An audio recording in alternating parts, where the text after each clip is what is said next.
Welcome to this video about how to find the numbers of protons, neutrons and electrons.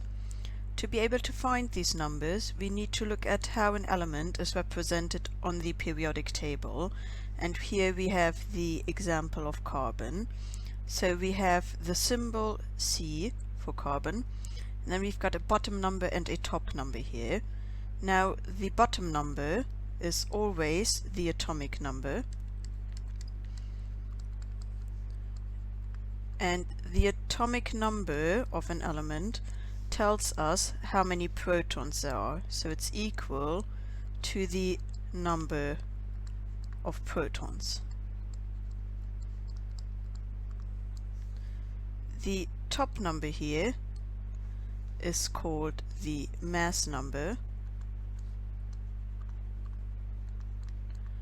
and the mass number tells us how many protons and neutrons there are together.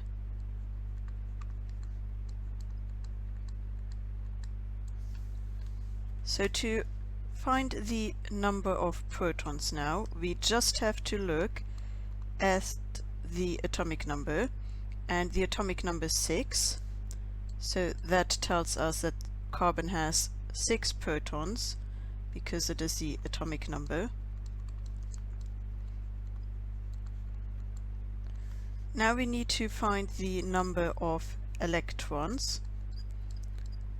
To find this number, we need to remember that in a neutral atom, the number of protons equals the number of electrons. So it's equal to the number of protons.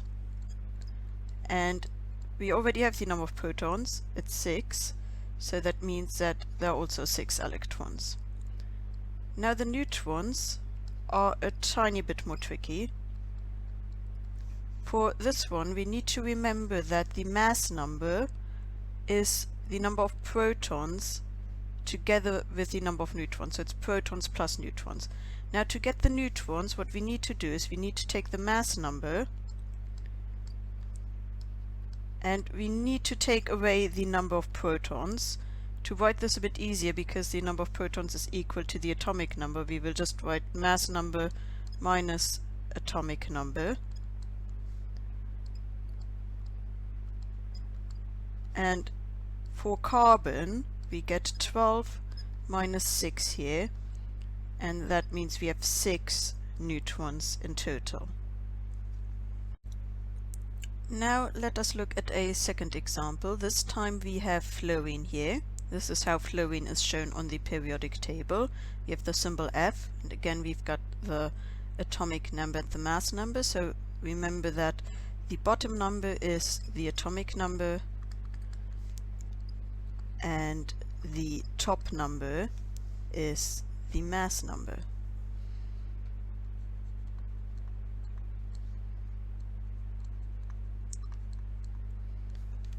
Now remember, for the number of protons,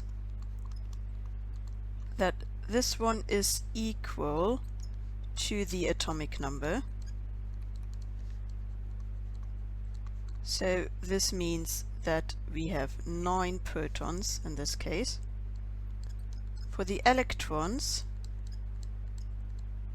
we need to remember that in a neutral atom, like fluorine is, we have the same number of protons and electrons. So the number of electrons is equal to the number of protons.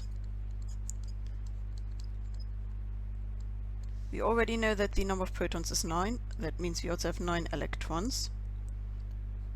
For the neutrons, remember we had to take the mass number and take away the atomic number.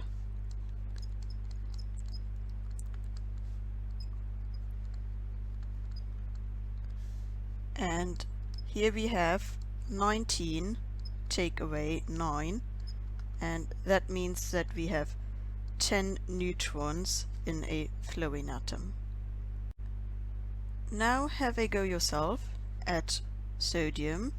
So you need to find the number of protons, electrons, and neutrons.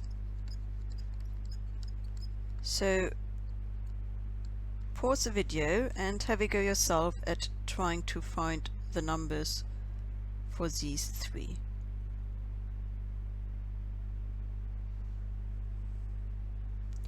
The number of protons is 11 because 11 is the atomic number down here. Then the number of electrons for sodium is also 11 because that's the number of protons, and remember they are the same in a neutral atom. For the number of neutrons, remember we had to take the mass number and take away the atomic number. So we get 23 minus 11, and 23 take away 11 is 12. So we have 12 neutrons in a sodium atom.